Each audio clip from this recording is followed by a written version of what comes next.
तो अब ब्रह्मरंध्र क्या है? तो ब्रह्मरंध्र जो है वो मस्तिष्क का वो भाग है, वो हिस्सा है जो गुप्त छिद्र माना जाता है, गुप्त छिद्र। और मान्यता है कि किसी भी शिशु में, जब वह शिशु जो है वह मां के गर्भ में है, तो मां के गर्भ में शिशु में प्राण का प्रवेश होता है, तो प्राण का जो प्रवेश होता है वह इसी छिद्र से प्रवेश होता है, यानी ब्रह्मरंध्र से ही शिशु के अंदर प्राण आते हैं।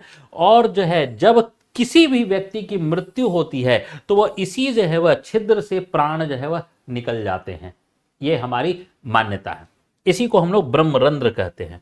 तो देखिए ब्रह्मरंध्र, ये जो है वह फ्रंटल का पार्ट, यही ललाट, और शिशु का मैंने एक तस्वीर ली है, ये जो है वह पार्ट है, यही जो है वह, ये जो यहाँ पर जो पार्ट है ये ललाट, और ये जो है वह ब्रह्मरंध्र। इसी के पार्ट को जो है वह हम लोग देखिए जो है वह अंग्रेजी में जो हम लोग कहा जाए तो जो है वह फोंटानेले कहते हैं। और ये जो है वह इसी पार्ट को आप देखिएगा गौर करके कि प्रोटेक्शन किया जाता है। आप अगर देखा जाए मान्यताओं में तो इस पार्ट पर जो है वह प्रोटेक्शन किया जाता है, कहा जाता है कि इस पार्ट का प्रोटेक्शन जो है वह किया जाए। जब बच्चा जन्म लेता है तो इसी पार्ट पर जो है वह उसके सर पर जो है वह मालिश भी होती है और तेल भी जो है वह लगाए जाते हैं। आप लोगों ने घर परिवार में जो है वह इस बात को देखा होगा कि यहीं पर जो है वह तेल जो है वह लगाए जाते हैं। एक्चुअल में क्यों? क्योंकि जो वो वहीं ब्रह्मरंध्र है, ब्रह्मरंध्र वही है, वहीं से शिशु का प्राण प्रवेश किया है। तो अब उस मस्तिष्क के हिस्से को मजबूती प्रदान करनी है, इसलिए जो वह तेल जो है वह लगाए जाते हैं। और जब बच्चा जन्म लेता है तो वह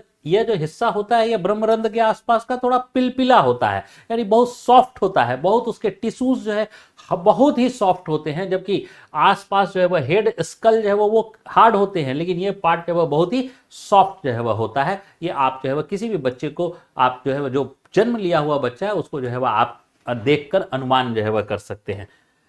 अब देखिए ये जो है वह, यही जो है वह जो पार्ट है, यही जो GV20 लिखा हुआ है, यही जो है वह, इसी को हम लोग ब्रह्मरंध्र कहते हैं। यही ब्रह्मरंध्र का हिस्सा है और स्कल के में जो है वह ब्रह्मरंध्र का हिस्सा यहां पर जो है वह आता है, इसी से प्रवेश करता है और इसी से प्राण निकलते हैं। तो देखिए ये जो ब्रह्मरंध्र है, ये ब्रह्मरंध्र सीधा जो है वह स्पाइनल कोड से जुड़ा हुआ है, सीधा स्पाइनल कोड से जुड़ा हुआ है। यानी स्पाइनल कोड जो है वह को जो आदेश जो है वह मिलता है, जिस स्पाइनल कोड को आदेश मिलता है वो इसी ब्रह्मरंध्र के द्वारा जो है वह मिलता है और उसी के द्वारा पूरा शरीर जो है वह कार्य करता है।